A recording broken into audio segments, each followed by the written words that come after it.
Assalamualaikum warahmatullahi wabarakatuh. Waronni password di Jamila kami kira tanna kana ba to kofa google sena. Asaram profile ikrotatina.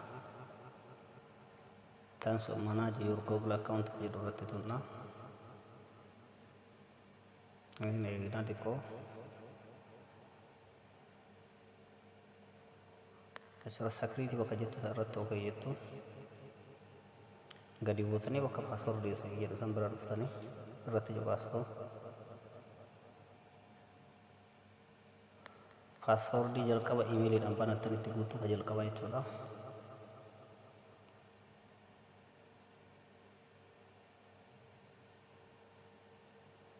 Yo tigutani muftan next itu. Amma jijjiira jechuun barbaanna waan ta'eef isa haaraa asitti goonna jechuudha. New passwordidha. Isa haaraa kana asirratti password haaraa jijjiirachuu waan barbaannuuf password haaraa achirratti goonna jechuudha.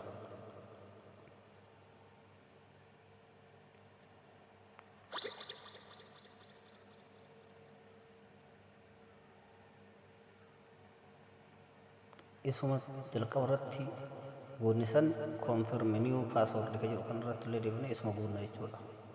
Yoo barreessinee xumurre change password ka jedhu irratti cuqaasinaa jechuudha.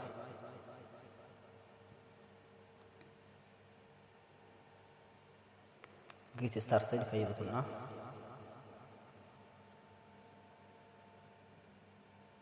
Achirra continue ka jedhu tunna. Turn on kan jedhu tunna.